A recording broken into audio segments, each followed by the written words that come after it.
우리는 갈등을 피할 수 없는 세상에 살고 있습니다. 직장에서의 의견 충돌, 가족과의 다툼, 인간관계에서의 서운함, 어떤 갈등은 사소하지만 어떤 갈등은 우리 마음을 깊이 흔들죠.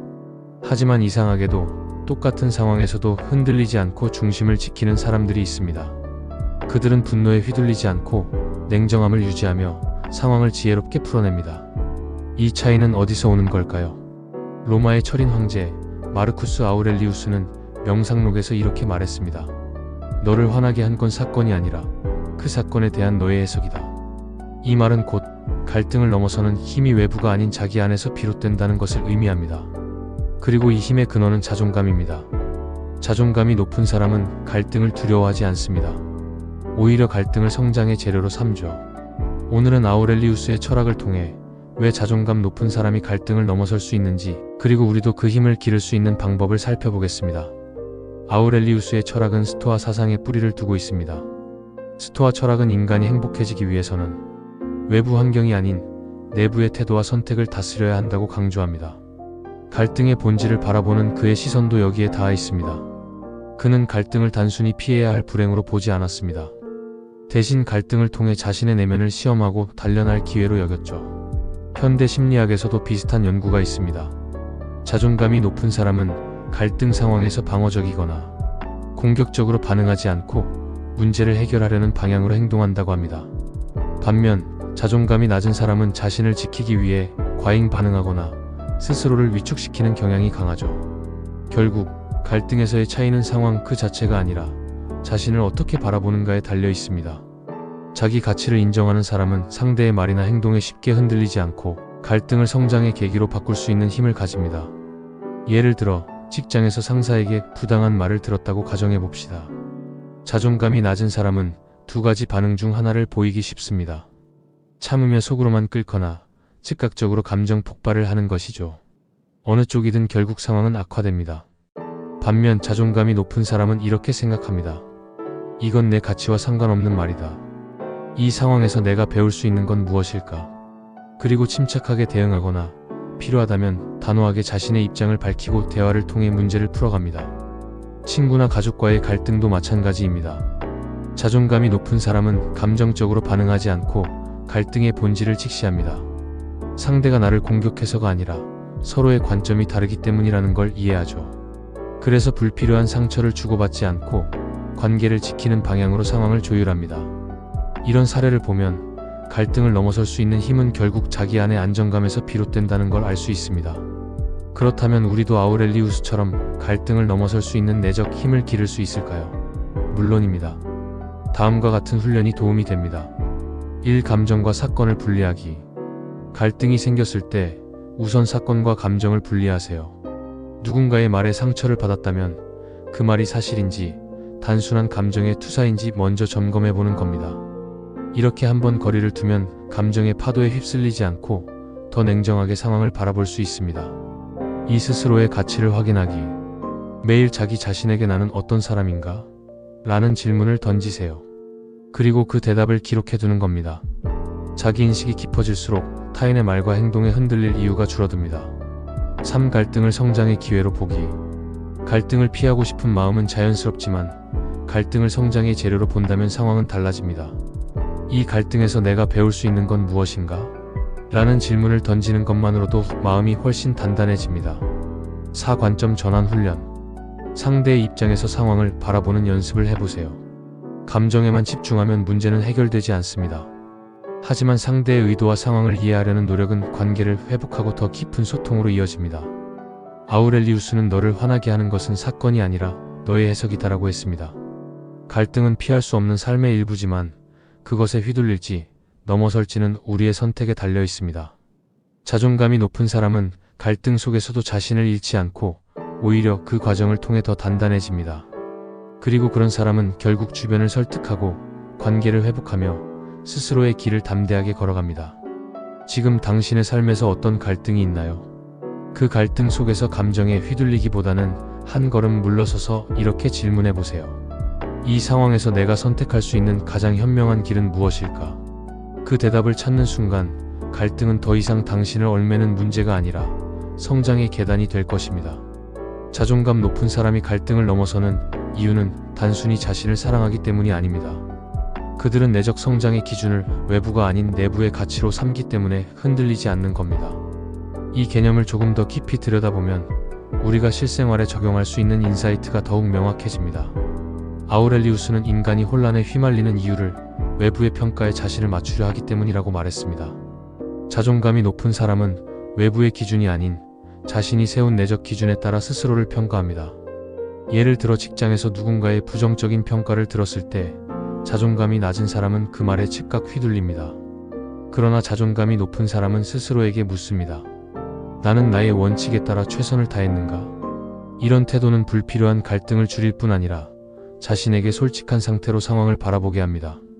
자존감이 높은 사람은 갈등의 상황에서도 감정의 주도권을 스스로 잡습니다. 예를 들어 누군가 감정적으로 공격할 때도 즉각 반응하기보다는 잠시 호흡을 고르고 상황을 분석합니다. 이건 단순한 인내심이 아니라 스스로를 통제하는 훈련의 결과죠. 현대 심리학에서도 이 원리를 뒷받침하는 연구들이 있습니다. 감정 조절 능력이 높은 사람은 스트레스 상황에서도 뇌의 전전두엽이 활성화되어 보다 이성적인 판단을 할 수 있다는 것입니다. 아우렐리우스는 갈등과 시련을 운명이 준 수업이라고 불렀습니다. 자존감 높은 사람은 갈등을 두려운 장애물이 아니라 자신을 성장시키는 도구로 인식합니다.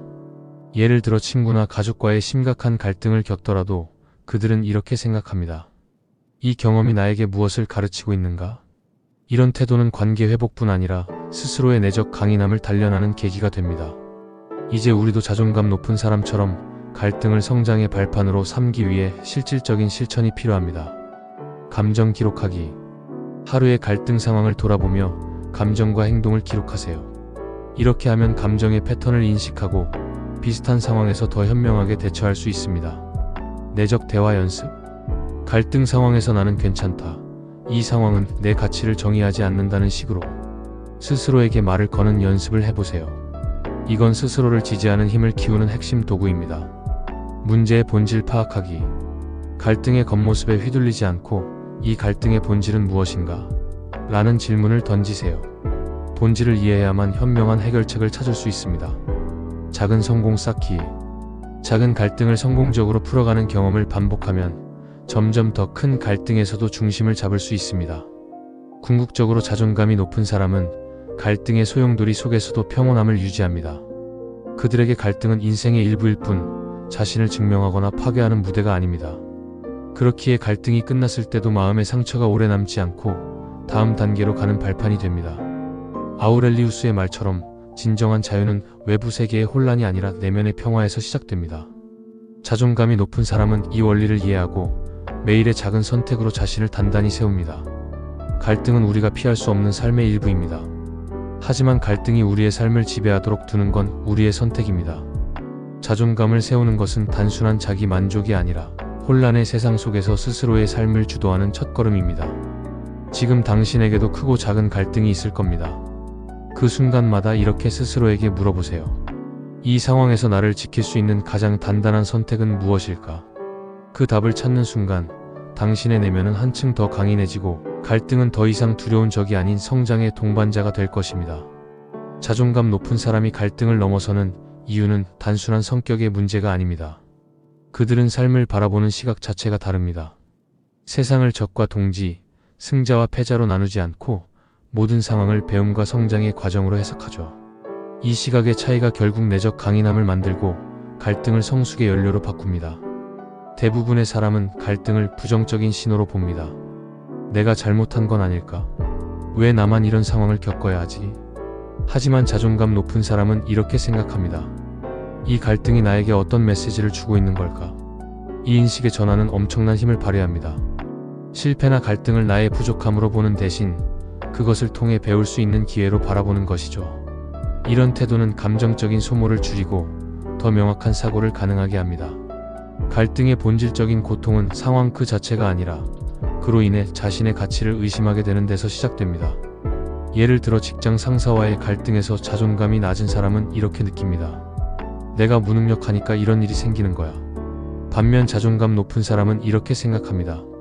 이건 내 성장 과정의 일부야. 내가 부족한 부분은 개선하면 되고 그게 내 전체를 정의하지는 않아. 이 차이는 단순해 보이지만 실제로는 삶을 바라보는 방식 자체를 바꿉니다. 자존감은 갈등의 고통을 줄여주는 심리적 완충제인 셈입니다. 자존감이 높은 사람은 갈등 속에서도 자신을 잃지 않습니다. 공격적인 말에 즉각 반응하지 않고 차분하게 대화의 흐름을 조율합니다. 잘못을 인정해야 할 때는 변명하지 않고 깔끔하게 사과합니다. 상대의 비난이 부당할 때는 침착하게 경계를 긋습니다. 이건 타인을 위해서가 아니라 자신을 지키기 위한 선택입니다. 자기 가치를 알고 있기 때문에 타인의 말이나 행동에 과도하게 휘둘리지 않죠. 자존감이 높은 사람들은 관계를 맺을 때도 건강한 거리를 유지합니다. 이들은 타인을 전적으로 통제할 수 없다는 사실을 인정합니다. 그렇기에 상대의 행동에 실망하거나 화가 날 때도 그것을 내가 조정할 수 없는 영역으로 받아들입니다. 이건 포기나 무관심이 아니라 관계를 더 건강하게 유지하기 위한 선택입니다. 그 결과 갈등이 생기더라도 감정의 소용돌이에 휘말리지 않고 냉정하게 상황을 바라볼 수 있게 됩니다. 자존감 높은 사람은 이 평온을 바탕으로 세상과 관계를 맺습니다. 갈등을 두려워하지 않고 필요할 때는 당당하게 맞서면서도 내면의 평화를 잃지 않죠. 갈등은 피할 수 없는 삶의 일부이지만 그것에 휘둘릴지 초월할지는 온전히 우리의 선택에 달려 있습니다. 자존감을 세우는 건 타인을 이기기 위한 도구가 아니라 자신을 단단하게 지키는 힘을 기르는 과정입니다.